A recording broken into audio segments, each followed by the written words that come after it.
We have 3 days in St. Paul to figure out the Minnesota Teacher of the Year, and I'm one of the finalists. Let's go!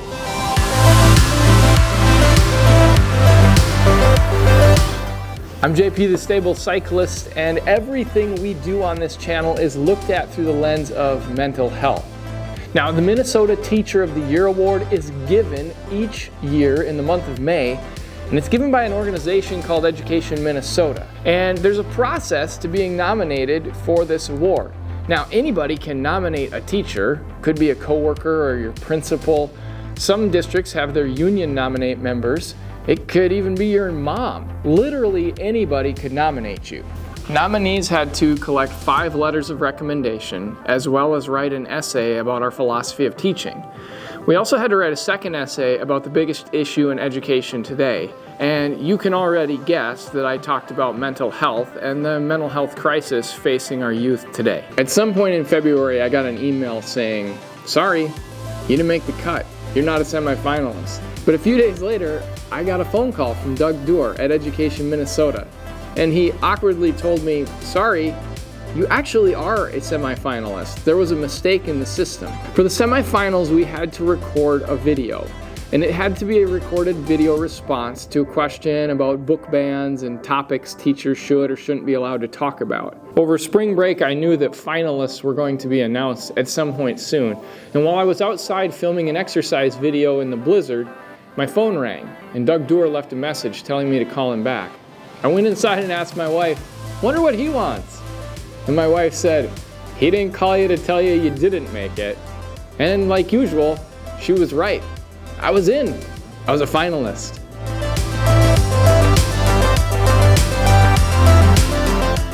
I'm a total country mouse in the city right now. I am at the St. Paul Hotel. Minnesota Teacher of the Year finalists this weekend. We're in the fanciest hotel I've ever been in my life, and guess how I'm dressed? Trucker hat, long sleeve hoodie, and black Dickies, and Nikes, and definitely a bellman at the front. And right away he's like, "Oh, you must be here for Teacher of the Year." So, yeah, I guess I stick out like a sore thumb.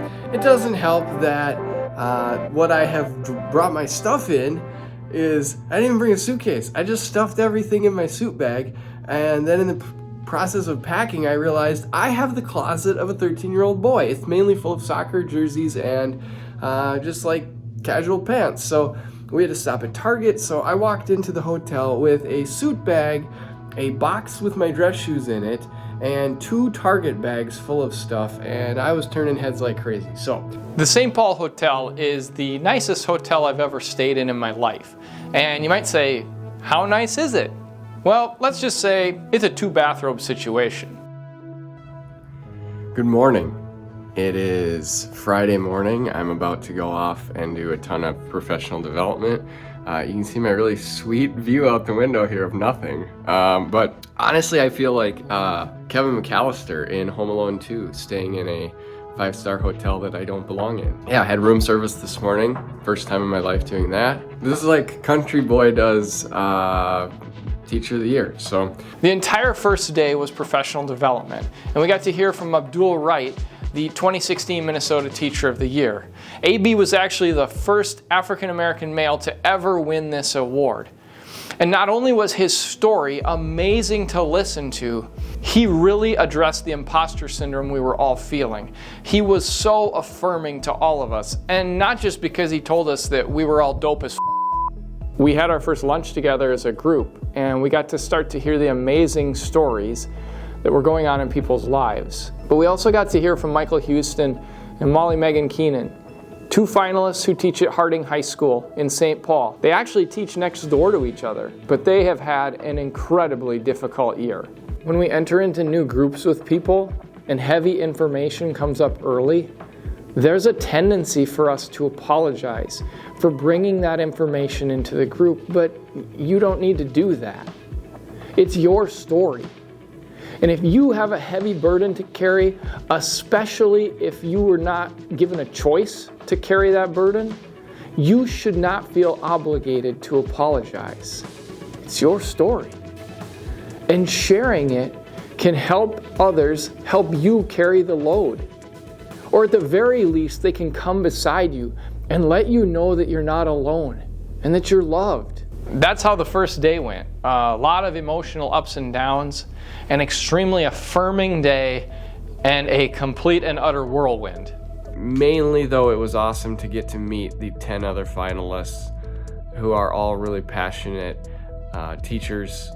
I am fortunate that I work in an amazing school. All of the teachers in my school are passionate about kids and about education, and I have admin that's really supportive of us teachers who are passionate. But it's really fun to also go out and meet people from all over the state, and I get to hang out with them and hear their hearts and hear how much they care about kids. Was just a really fun day. And tomorrow is the big day where we go before the jury on Survivor. No, it's not like that, but it is an interview in front of 21 panelists.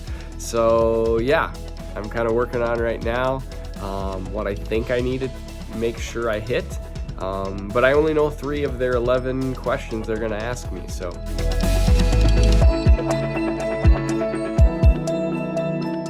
That morning on social, I shared what I would kind of describe as my paradigm in the classroom and coaching, but it's also really my paradigm for life.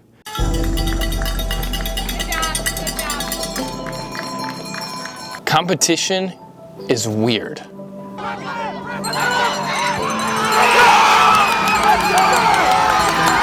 When I first got nominated for Minnesota Teacher of the Year, I just wanted to make it to the semifinals. I wanted to feel validated that I had been chosen in the process. But once I got to the semifinals, all I could think about was getting to the finals. And I told everyone, if I get named a finalist, that'll be enough. But then I was named a finalist. And people came to me and said, "Are you still good just being a finalist?" And I said, "Of course not. I'm gonna go there and try to win." But here is the reality. No win or victory or achievement will ever be enough. Trust me, I've gotten to the top of the mountain in athletics, and if you are only there to win, the feeling will leave you hollow. My teaching and coaching careers have since been built on the ideas that we are not defined by our achievements. We are defined by trying our best, by serving others, and by being kind, and knowing that we are enough, just as we are, and you are too. I have a 30-minute interview with the committee starting soon, and I'm gonna pour everything I have into those 30 minutes. For my students, for Pelican Rapids, for my family, and for anyone with a mental health diagnosis, so that you can know you can get knocked down, get back up again, and still do great things. I know these next 30 minutes don't define me, but they're gonna get all of me.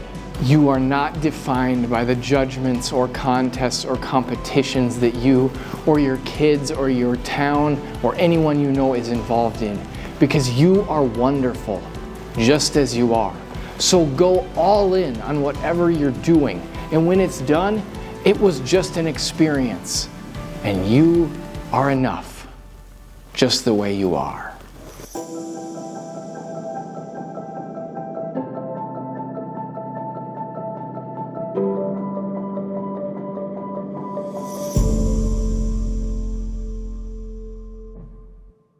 So we're all done for the day.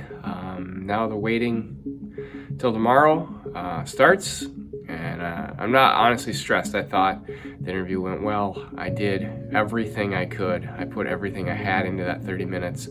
And so, yeah, now it'll just be fun to relax and wait until tomorrow early afternoon. The next day we got dressed in our absolute best clothes. We met to take photos, and then we walked over to the River Center where some of our friends and family began to arrive for the ceremony.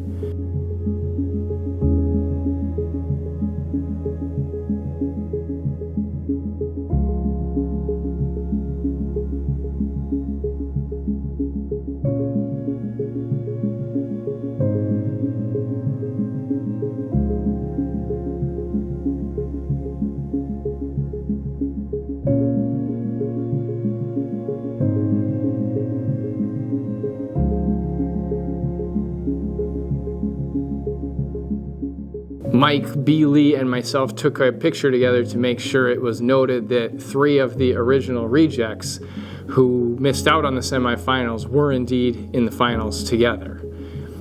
And then we huddled up as a group for one final time.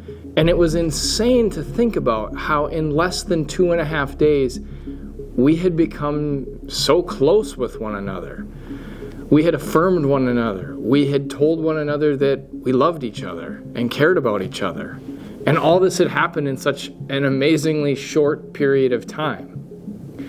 As we got ready to walk into the ceremony, into the grand ballroom to be presented, Mike and I bumped into each other, and I put my arm around him and I said, "Do you have your speech ready, man?"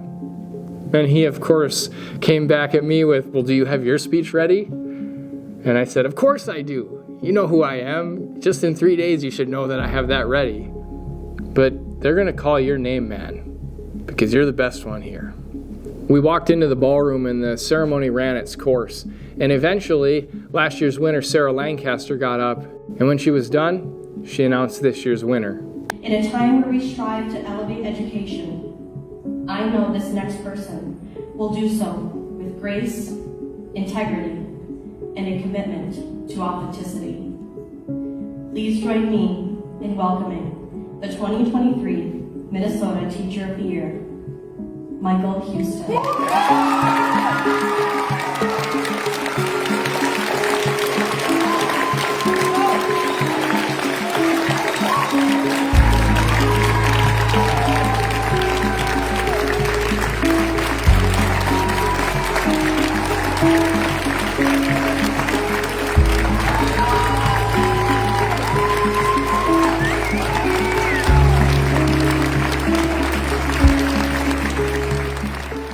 Within a few minutes of meeting Mike back on Friday, I had texted my wife and said, "This is the guy. He's going to be the best representative of us in Minnesota for the coming year."